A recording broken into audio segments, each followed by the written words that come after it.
waatixanaheeni dagaalka Yurub ay joojin weysay qaybtiisii labaad maanta ayaynu qaadan dhigi doonaa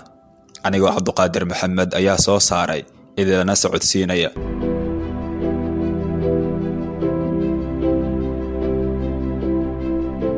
Ukraine waa wadan u dhaxeeya galbeedka Yurub iyo Ruushka iyo Kharkiv oo ka kooban qayb u dhiganta gudaha bulshada ee Ukrainiyaanka Kharkiv oo ah magaalada imika uu dagaalka ka socdo ayaa xiriirka Ruushka oo ay ku jiraan xiriiro dhanka qoyska ee dadka halkaasi ku nool ay la leeyihiin Ruushka si xoogan laakiin dadku ma taageeri karaan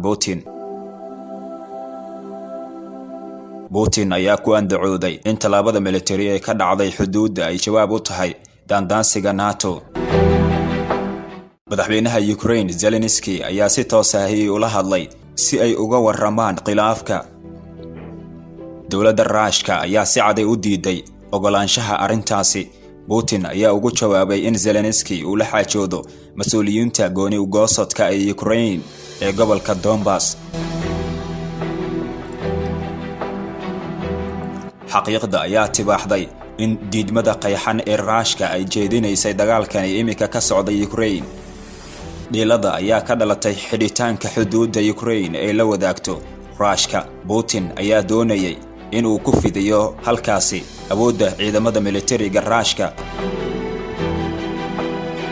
bartamihii Abriil 2021 madaxweynaha dalka Mareykanka Joe Biden ayaa la xiriiray hogaamiyaha Ruushka Putin kaas oo uu ku casuumay shirweyne madaxweynaha dalka Ukraine ayaa cadaadis xoogan la kulmay kadib markii uu la wareegay kursiga hogaaminta wadankaasi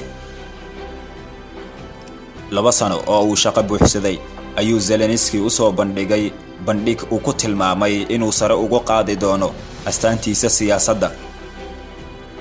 Zelensky ayaa 1990 ka qalin jabiyay kuliyadda sharciga iyo qaanuunka isaga oo kadibna noqday abukaate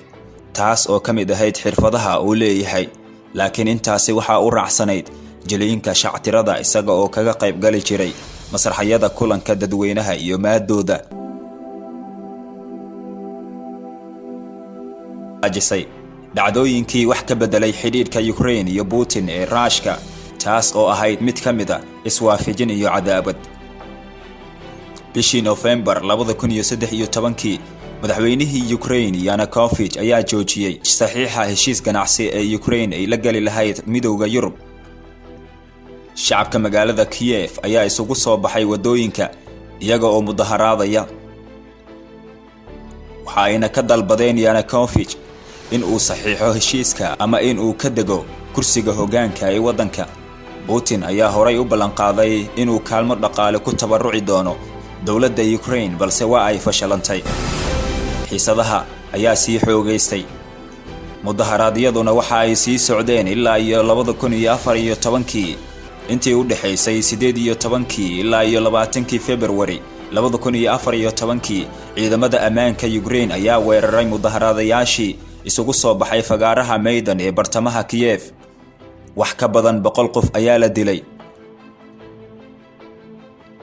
baarlamaanka dalkaasi Ukraine ayaa u codeeyay in xukunka laga tuuro madaxweynaha